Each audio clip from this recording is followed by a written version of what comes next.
desapareció sin dejar rastro en uno de los senderos de senderismo más duros de Estados Unidos. Y durante 2 años, nadie supo si estaba viva o muerta. Luego, en lo profundo del bosque, un contratista de la Marina de los Estados Unidos tropezó con algo tan escalofriante que detuvo la búsqueda de inmediato. Esta no es solo una historia de una persona desaparecida, es una pesadilla que se desarrolló en silencio. Y lo que le ocurrió a Geraldine Inchworm, Large, te perseguirá mucho tiempo después de que termine este video. Quédate conmigo, porque lo que él encontró lo cambia todo. 22 de julio de 2013. Por la mañana. La niebla se aferra a la densa cordillera Saddleback de Maine. Jerry Large, de 66 años, cierra su tienda en el refugio Poplar Ridge Lean-To, su camisa roja brillando contra el verde salvaje. Comparte una sonrisa fugaz con otro excursionista que capta su última foto. En ese momento, todo parece estar en calma, pero Jerry está a punto de tomar una decisión que cambiará su vida para siempre. Una decisión que nadie podría haber predicho. A las 7:15 de la mañana, Jerry le envía un mensaje de texto a su esposo George. A punto de dejar el refugio. No te preocupes por conseguir cosas para el desierto de las 100 millas, George. Su devoto esposo desde hace 42 años la espera 22 millas al norte, en la ruta 27, listo para reabastecerla con comida y ánimo.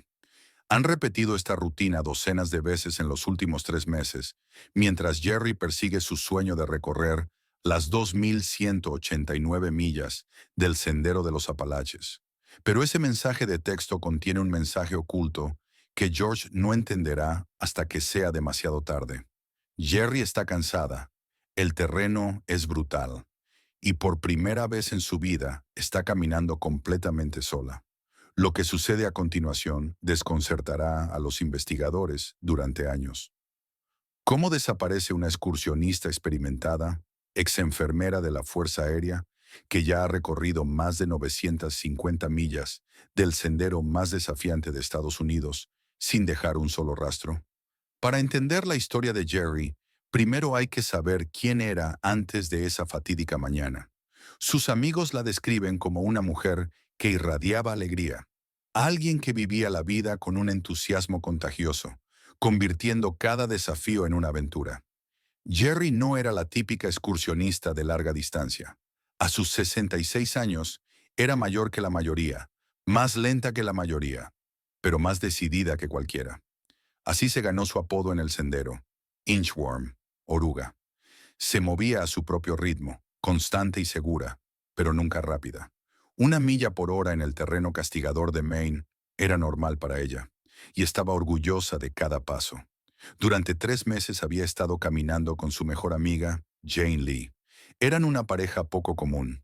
Jane, la experta en actividades al aire libre, y Jerry, la novata entusiasta que a veces no podía distinguir el norte del sur. Jane les dijo a los investigadores que Jerry se desorientaba con frecuencia, lo que provocaba discusiones sobre qué dirección tomar. Pero Jane también dijo algo que resultaría profético. Jerry estaba aterrorizada de estar sola en el sendero. Hacía lo imposible por no acampar sola. Jane reveló que Jerry caminaba millas adicionales solo para llegar a un refugio donde hubiera otros excursionistas. Entonces, llegó una llamada telefónica que lo cambió todo. Una emergencia familiar obligó a Jane a abandonar el sendero a fines de junio. Le rogó a Jerry que esperara hasta 2014 para continuar juntas, pero Jerry se negó. Ella y George ya habían vendido su casa, guardado sus pertenencias y apostado todo por ese sueño. La presión psicológica era inmensa, lo que algunos expertos llaman fiebre de cumbre o fijación de objetivo, donde alcanzar la meta se vuelve más importante que la seguridad. Las palabras finales de Jane a los investigadores resonarían con trágica ironía. George no sabe hasta qué punto Jerry es incapaz de lidiar con la soledad.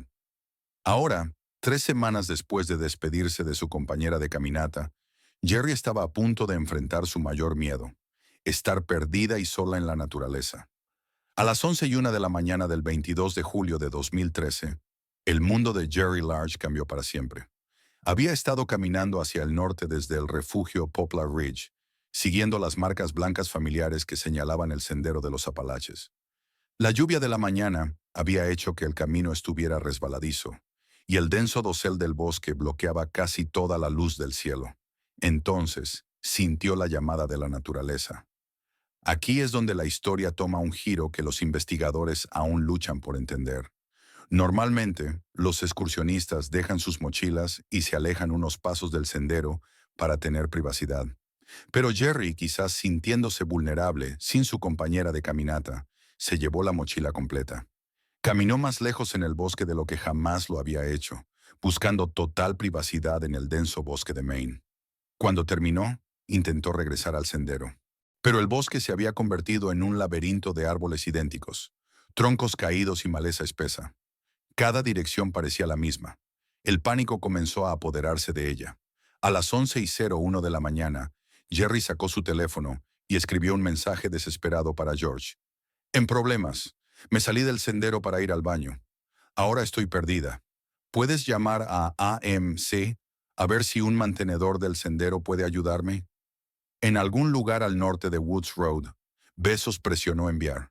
No pasó nada. Sin señal. El mensaje se quedó en su teléfono, esperando una conexión que nunca llegaría. Durante la siguiente hora y media, Jerry subió más alto buscando señal. Presionó enviar 10 veces más, cada intento más desesperado que el anterior. Pero el denso bosque se tragó su señal como estaba a punto de tragársela a ella.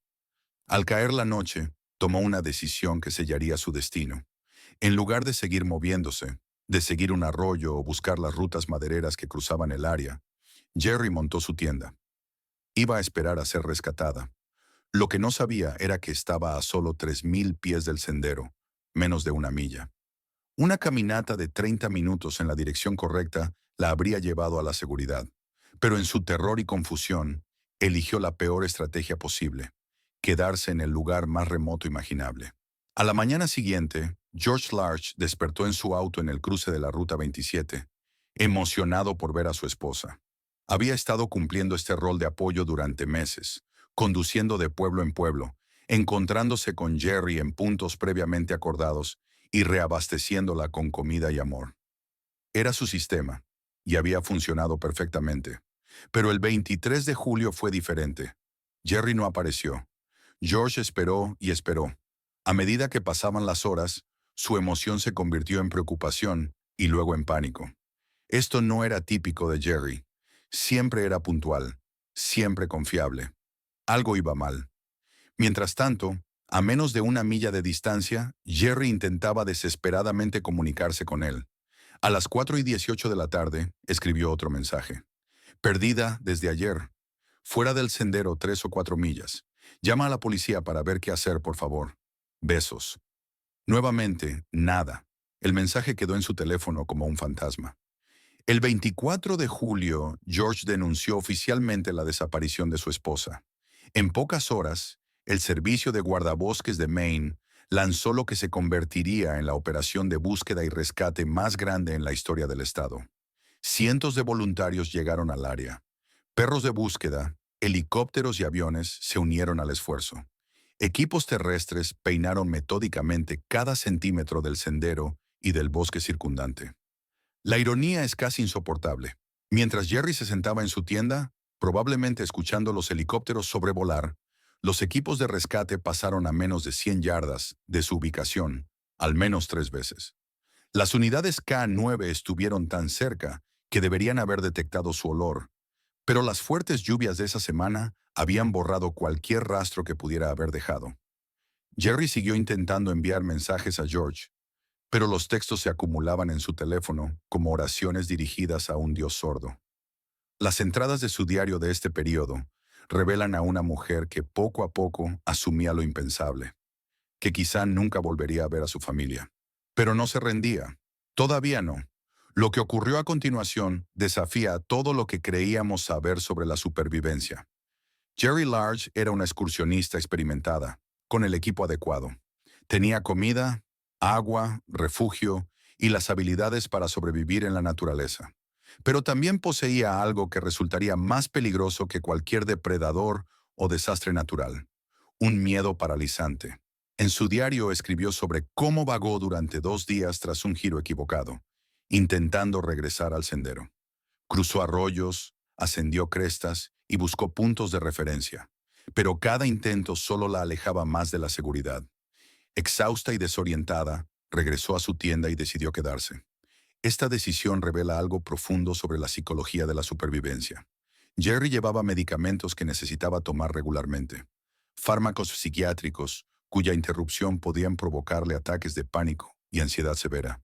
Solo llevaba la cantidad necesaria hasta su próximo reabastecimiento con George. Al agotarse sus pastillas, su miedo se habría intensificado de forma exponencial. Las palabras de Jane Lee acechan esta parte de la historia.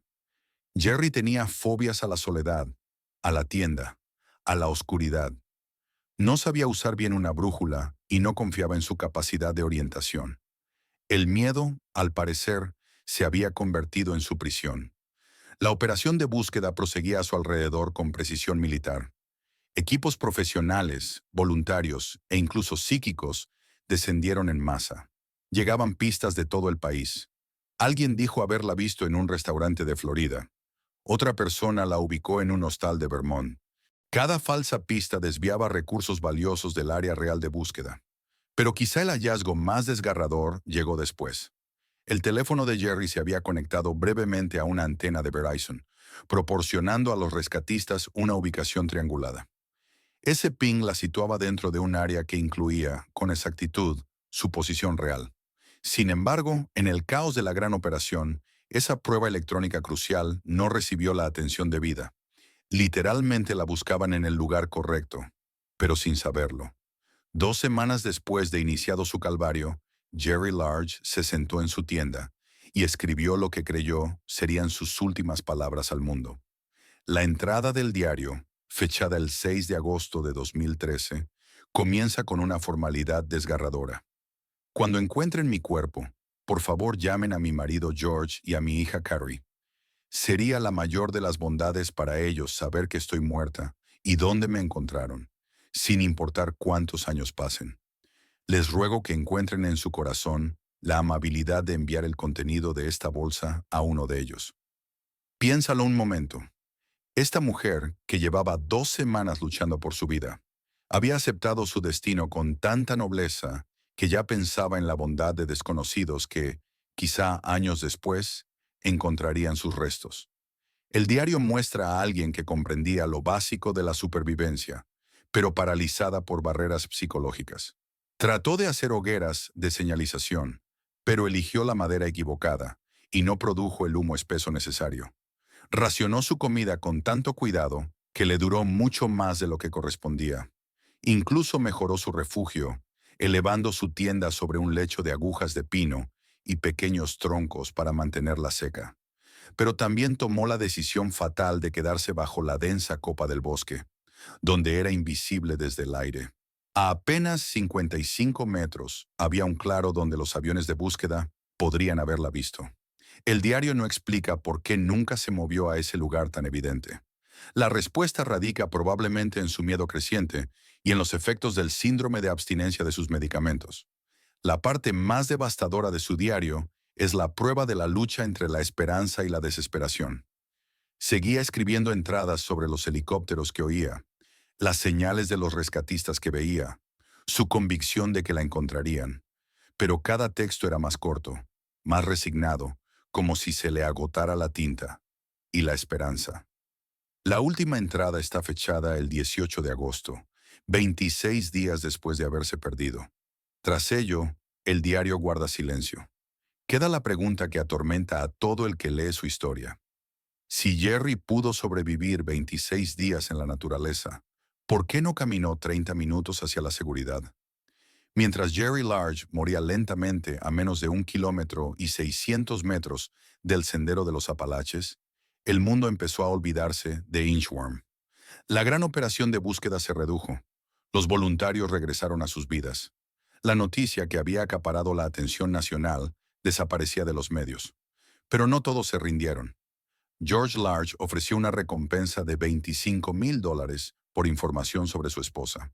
Luego la redujo a $15,000 y después la aumentó de nuevo gracias a grupos de excursionistas y ciudadanos preocupados. George mismo estuvo bajo intensa vigilancia, como suele suceder con las parejas en casos de personas desaparecidas. Algunos susurraban que su conducta era extraña.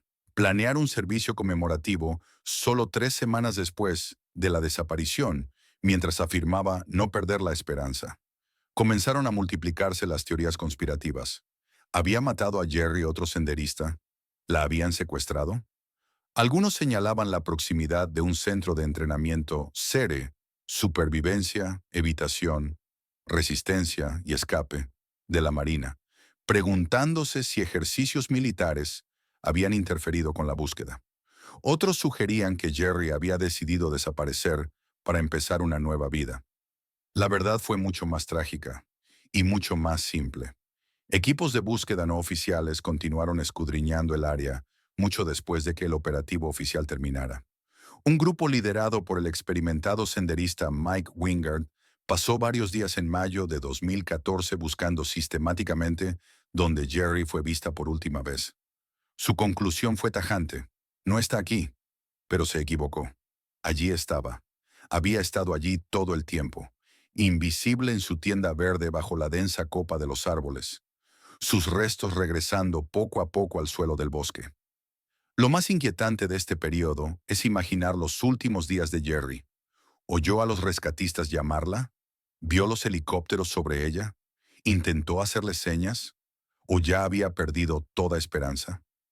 Su diario sugiere que nunca dejó de creer que la encontrarían, incluso cuando su cuerpo cedía al frío y al hambre, incluso cuando los ataques de pánico por la falta de medicación se intensificaban, ella seguía esperando el rescate que nunca llegó. El 14 de octubre de 2015, más de 2 años después de la desaparición de Jerry Large, un contratista de la Marina llamado Randy Large, sin parentesco, realizaba un estudio forestal de rutina en un terreno de la Marina adyacente al Sendero de los Apalaches. Documentaba árboles y rasgos del terreno para un estudio de impacto ambiental, avanzando metódicamente entre la maleza con su equipo de topografía. Entonces vio algo que no pertenecía allí. Un destello de color artificial entre los tonos marrones y verdes naturales del suelo del bosque. Al acercarse, la forma cobró contorno, y lo que vio le heló la sangre. Una tienda aplastada, apenas visible bajo la copa de los árboles, con equipo esparcido alrededor y lo que parecían restos humanos en su interior. Randy contactó de inmediato a la Marina, que avisó al Servicio de Guardabosques del Estado. A la mañana siguiente, el teniente Kevin Adam caminó hasta el lugar con un equipo de investigadores. Su primera impresión no dejó lugar a dudas sobre lo que habían encontrado. Vi una tienda aplastada, escribió Adam en su informe, con una mochila verde en el exterior y un cráneo humano envuelto, según creí, en un saco de dormir. Estaba seguro al 99% de que se trataba de Jerry Large. El campamento contaba una historia de supervivencia prolongada y declive gradual. Jerry había elegido cuidadosamente ese lugar, buscando algo de protección contra los elementos. Había elevado el suelo de la tienda con agujas de pino y pequeños troncos para mantenerla seca. Había tendido una manta de emergencia entre los árboles como refugio adicional. Incluso había intentado encender hogueras de señalización, como mostraban los árboles carbonizados alrededor. Pero también había cometido el error fatal de permanecer bajo la densa copa forestal, donde era invisible desde el aire. A pocos metros había un claro donde los aviones de búsqueda podrían haberla visto. Los investigadores no entendían por qué nunca se había trasladado a ese sitio tan evidente. Los objetos personales hallados en la escena dibujaban el retrato de una mujer que mantuvo la esperanza hasta el final. Su linterna aún funcionaba. Su impermeable estaba ordenado. Tenía hilo dental, un collar hecho a mano, una gorra azul, pequeños recordatorios de la vida a la que soñaba volver.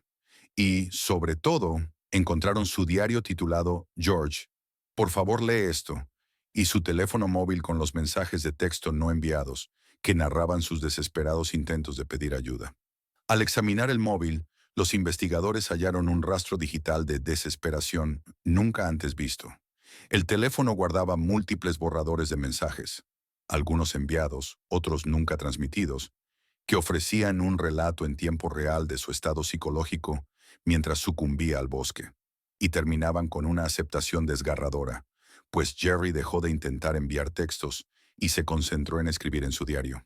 La cronología reconstruida a partir del diario y los registros telefónicos reveló una ironía trágica. Jerry había estado viva y consciente durante el periodo más intenso de la operación de búsqueda. Estaba sentada en su tienda, probablemente escuchando la actividad a su alrededor y esperando ser rescatada. El informe del forense concluyó que Jerry murió de exposición, pero la autopsia psicológica fue igual de reveladora. No se trató de alguien abrumado por el entorno, sino de alguien abrumado por el miedo. El capítulo final de la historia de Jerry Large no trata de cómo murió, sino de por qué no pudo salvarse. La evidencia señala una tormenta perfecta de factores psicológicos que convirtieron un error de navegación menor en una sentencia de muerte. Jerry caminaba sola por primera vez en su vida, ya ansiosa por orientarse sin su amiga Jane. Llevaba medicamentos psiquiátricos que no podía permitirse agotar, pero solo cargó lo justo hasta el siguiente punto de habituallamiento. Al perderse, la falta de medicación habría transformado su ansiedad natural en pánico total. Lo más crítico fue lo que los expertos en supervivencia llaman síndrome del camino equivocado. La tendencia a tomar decisiones que parecen emocionalmente correctas, pero son tácticamente erróneas. En lugar de seguir moviéndose para buscar ayuda, se quedó quieta. En lugar de dirigirse a terreno abierto donde podría haber sido vista, se mantuvo bajo la copa forestal, donde se sentía protegida. En lugar de seguir el curso del agua hasta la civilización, se quedó en altura con la esperanza de captar señal de teléfono. Lo más doloroso de su historia es lo cerca que estuvo de ser rescatada. A media hora de caminata hacia el sur desde su campamento, habría llegado a un camino forestal despejado que conducía directamente a un refugio y ayuda. Los rescatistas habían identificado correctamente su ubicación general, solo no pudieron encontrarla entre la espesura. Pero quizá la lección más importante de la historia de Jerry no versa sobre técnicas de supervivencia o procedimientos de búsqueda y rescate, sino sobre el poder del miedo para anular el pensamiento racional. Jerry Large era una excursionista inteligente y experta que comprendía lo básico de la supervivencia, pero también era una mujer llevada más allá de sus límites psicológicos, y en ese estado tomó la decisión equivocada. La entrada de su diario del 6 de agosto sigue siendo uno de los documentos más conmovedores en la historia de la supervivencia en la naturaleza. Cuando encuentren mi cuerpo, por favor llamen a mi esposo George y a mi hija Carrie. Será la mayor bondad para ellos saber que estoy muerta y dónde me encontraron, sin importar cuántos años pasen. Hoy hay una cruz de madera en el lugar donde estuvo la tienda de Jerry. Su nieta escribió en ella con letras mayúsculas: I wish you were here. Ojalá estuvieras aquí.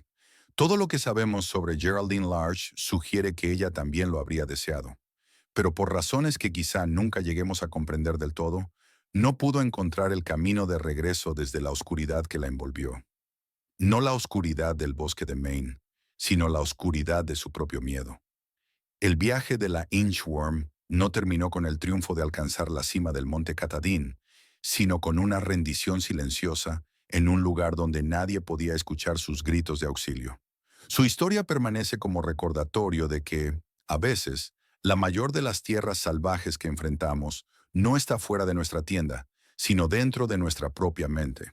Para quienes deseen un análisis en profundidad de este caso, recomiendo encarecidamente When You Find My Body, de la autora y exploradora de Maine, Daphne, un relato detallado y poderoso sobre la desaparición de Jerry Large y la búsqueda que siguió.